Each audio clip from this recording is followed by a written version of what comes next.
I hope you're having a productive convention, and I hope you've gotten a chance to enjoy Omaha over the last few days. Considering how important the Farmers Union has been to Nebraska, and how Nebraska has been central to America's progressive agricultural movements, it's hard to believe this is your first convention in our state in almost 40 years, and it's good to have you back. Next December, the Nebraska Farmers Union will be 100 years old. That'll be a century of protecting the quality of life for family farmers, ranchers, and their rural communities. So on behalf of our rural families, I thank you. But our state's roots in cooperative agriculture go back even beyond that. Shortly after Nebraska became a state in 1867, a state grange of the patrons of husbandry was established here. By the early 1880s, the Farmers Alliance was a growing presence in the Midwest and quickly overshadowed the Grangers in Nebraska. And then in the late 1880s, labor unions and the Farmers Alliance joined forces to spark America's populist movement. They sought to represent common people, especially farmers, and rein in the influence of the country's growing corporate interests.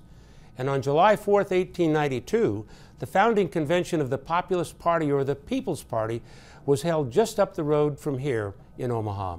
Their platform, which became known as the Omaha Platform, included the following line, and I quote, "The land, including all the natural sources of wealth, is the heritage of the people and should not be monopolized for speculative purposes." That's the end of the quote. And I bet everybody here believes that should still be true today. In Omaha, the Populists chose James Weaver, a Civil War hero and son of an Ohio farmer, as their nominee for president.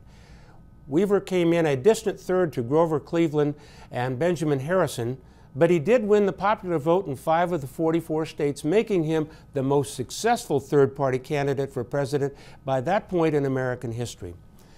But as the Farmers Alliance evolved into a political party, it became less effective as an advocate for farmers and rural Americans. As we see in Washington today, partisan politics can get in the way of passing good policy. So to fill this void, Newt Gresham founded the Farmers Educational and Cooperative Union in 1902.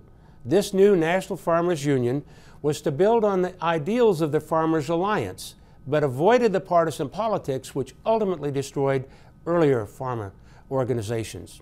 The rest, as they say, is history. Here we are, 110 years later, as the National Farmers Union continues to be the respected, influential, and independent national voice for family farmers, ranchers, and their communities. And as the gap between rural and urban America seems to grow wider every year, your expertise becomes even more important. As President Eisenhower famously said, and I quote, "Farming looks mighty easy when your plow is a pencil and you're 1,000 miles from the cornfield." End of that quote. That, combined with the financial pressure in Washington today, makes a dangerous environment to be working on a new farm bill, or as I prefer to call it, a new food, fiber, fuel, conservation, and security bill. We agree that it's very important for Congress to pass a new farm bill before the current one expires on September 30th, 2012. America's farmers, our ranchers, and our other agricultural producers deserve the stability that a new farm bill would provide so that you can plan for next year and beyond. But unfortunately, the divided partisan environment in Washington makes it very hard to predict what will pass this year, if anything. We've seen partisan politics and Washington gridlock derail a lot of issues where there should have been easy agreement. For instance, in the last year, we've seen partisan gridlock hurt the economy, kill jobs, and put tax relief at risk. Some people say there's a 50-50 chance to pass a farm bill this year. Others think there's a very slim chance. It's hard to guess.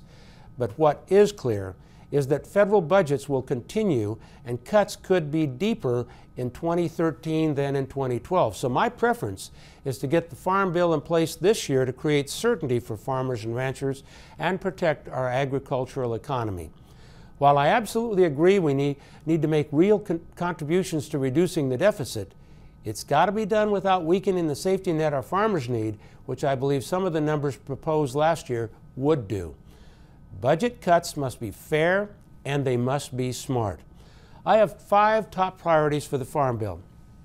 5 areas that I think we just absolutely have to protect, and they are a strong crop insurance program to protect against both disasters and multi-year price declines, conservation programs and conservation compliance, which have proven to have tremendous environmental and economic benefits, biofuel production, which has been an economic boost in rural America, helps create cleaner fuels and improves our national security by reducing our dependence on foreign oil, assistance for the next generation of farmers and ranchers to take over family operations to help counter the population drain of an aging rural population, and rural development through loan and grant opportunities for small businesses, which are the lifeblood of rural communities throughout the United States.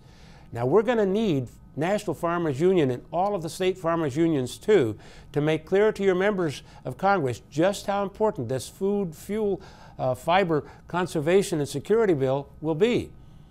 Make no mistake, this is a tough fight. But after 110 years of tough fights, I know you're going to be up to the challenge. So enjoy the rest of your time in Nebraska. Get a lot done on your last day of the convention and have a safe trip home. I hope to see you very soon in Washington. All of rural America is counting on you. Thank you.